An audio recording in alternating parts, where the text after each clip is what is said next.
இது இஷான் என்ற சிறுவனின் கதை. இஷான் ராஜஸ்தானின் பாலைவன பகுதியில் அமைந்துள்ள தோல்பூர் என்ற சிறிய கிராமத்தில் வசித்து வந்தார். இந்த கிராமத்தில் கண்ணுக்கு எட்டிய தூரம் வரை மணல் மேடுகளும் வறண்ட கிணறுகளும் மட்டுமே இருந்தன. மின்சார வசதி பெயரளவிற்கு மட்டுமே இருந்தது. குடிநீரும் அப்படித்தான். அதை ஒவ்வொரு நாளும் பல கிலோமீட்டர் தொலைவில் இருந்து கொண்டு வர வேண்டியிருந்தது. இந்த வறண்ட வாழ்க்கை அவர்களின் விதியில் எழுதப்பட்டிருப்பதாக கிராம மக்கள் நம்பினர். யாரும் படிப்பு பற்றி பேசவில்லை. குழந்தைகள் பெரும்பாலும் விலங்குகளை மேய்ப்பார்கள் அல்லது களிமண் பொம்மைகளை செய்து விற்பார்கள். ஆனால் இஷான் அப்படி இல்லை. வறுமை மற்றும் சூழ்நிலைகளுடன் போராடிய போதிலும் அவர் குறிப்பிடத்தக்க ஒன்றை அடைய வேண்டும் என்று கனவு கண்டார். வழி இல்லை என்றால் நானே ஒரு வழியை உருவாக்குவேன் என்று அவர் கூறினார். இஷானின் தந்தை ஒரு குயவன். அவர்கள் களிமண் பானைகள் மற்றும் பொம்மைகளை செய்து அருகிலுள்ள நகரத்தில் விற்று வந்தனர். இஷானும் தனது தந்தையுடன் பணிபுரிந்தார். ஆனால் அவரது மனதில் எப்போதும் ஒரு கேள்வி இருந்து கொண்டே இருந்தது. நான் என் வாழ்க்கையை மண்ணில் மட்டுமே கழிப்பேனா அல்லது இதை தாண்டி ஏதாவது செய்ய முடியுமா? ஒரு நாள் இஷான் தன் அப்பாவிடம், அப்பா, நான் படிக்கலாமா என்று கேட்டான். அப்பா ஒரு ஆழமான மூச்சை இழுத்துக்கொண்டே சொன்னார், மகனே, படிப்பு ரொம்ப விலை உயர்ந்தது. நம்மகிட்ட பணம் இல்ல. ஆனா நீ நல்லா படிக்கணும்னா நான் உன்னை தடுக்க மாட்டேன். இஷானின் தந்தை அவனுக்கு ஒரு பழைய சிலேட்டையும் ஒரு சுண்ணாம்பையும் கொடுத்து முடிந்தவரை கற்றுக்கொள்ள சொன்னார். அந்த கிராமத்தில் பள்ளிக்கூடம் இல்லை. அதனால் இஷான் சொந்தமாக படிக்க தொடங்கினார். ஊருக்கு போகும் மக்களிடமிருந்து பழைய செய்தித்தாள்களையும் புத்தகங்களையும் கடன் வாங்கிக் கொள்வார். ஒரு காலத்தில் ஆசிரியராக இருந்த கிராமத்தைச் சேர்ந்த ஒரு முதியவர் இஷான் எழுத்துக்களையும் எண்ணையும் கற்றுக் கொடுத்தார். இஷான் தனது களிமண் பொம்மைகளை விற்கும் பொறுப்பை தானே ஏற்றுக்கொண்டார். அவர் காலையில் வேலை செய்வார். மாலையில் நான் படிக்க உட்கார்ந்திருப்பேன். படிப்படியாக அவரது கடின உழைப்புக்கு பலன் கிடைத்தது. அவர் 8ஆம் வகுப்பு தேர்வில் தேர்ச்சி பெற்று மேற்படிப்பிற்காக கிராமத்திலிருந்து 20 கிலோமீட்டர் தொலைவில் உள்ள ஒரு பள்ளியில் சேர்ந்தார்.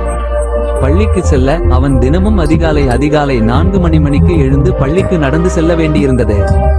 இஷானின் கிராமத்தில் உள்ளவர்கள் அவனை கேலி செய்வார்கள். ஒரு களிமண் தொழிலாளியின் மகன் பெரிய கனவு காண்கிறான் என்கிறார்கள்.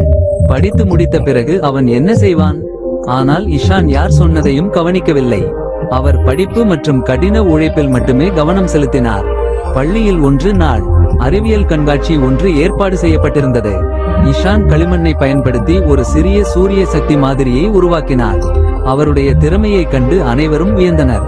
அந்த கண்காட்சிக்கு வந்த ஒரு நகர அதிகாரி இஷானிடம், இந்த யோசனை உங்களுக்கு எப்படி வந்தது என்று கேட்டார்.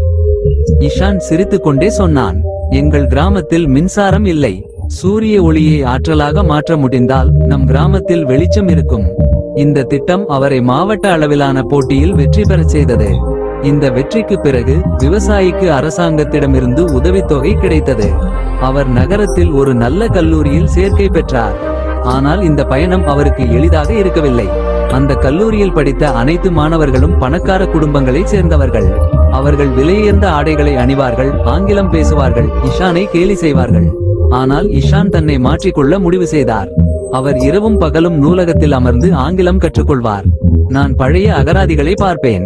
ஒவ்வொரு நபரின் பலமும் அவரது உடைகளோ பணமோ அல்ல, அவரது கடின உழைப்பே என்பதை அவர் தனக்குத்தானே கற்றுக்கொண்டார்.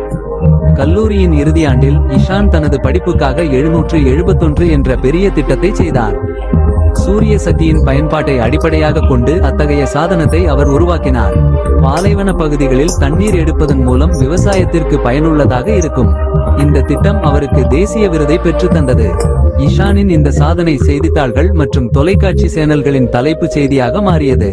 இன்று இஷான் தனது கிராமத்திற்கு திரும்பியுள்ளார். அவர் கிராமத்தில் சூரிய மின் தகடுகளை பொருத்தினார். மின்சார பிரச்சனையை தீர்த்து குழந்தைகளுக்கு இலவச கல்வி மற்றும் புதிய தொழில்நுட்பங்கள் பற்றிய தகவல்களை வழங்கும் ஒரு பள்ளியை திறந்தார். இஷானின் கதை முழு கிராமத்தின் மனநிலையையும் மாற்றியது. ஒரு காலத்தில் அவரை கேலி செய்தவர்கள் இன்று தங்கள் குழந்தைகளை அவரது பள்ளிக்கு அனுப்புகிறார்கள். நிலைமை எவ்வளவு மோசமாக இருந்தாலும் பரவாயில்லை என்பதை இந்த கதையிலிருந்து நாம் கற்றுக்கொள்கிறோம். நீங்கள் கடின உழைப்பையும் அர்ப்பணிப்பையும் தொடர்ந்தால் உங்கள் அதிர்ஷ்டம் மாறக்கூடும். கனவுகள் பெரியதாக இருந்தாலும் சரி, சிறியதாக இருந்தாலும் சரி, அவற்றை நனவாக்க கடின உழைப்புதான் மிகப்பெரிய ஆயுதம். நண்பர்களே, இந்த வீடியோவிலிருந்து நீங்கள் நிறைய கற்றுக்கொண்டீர்கள் என்று நம்புகிறேன்.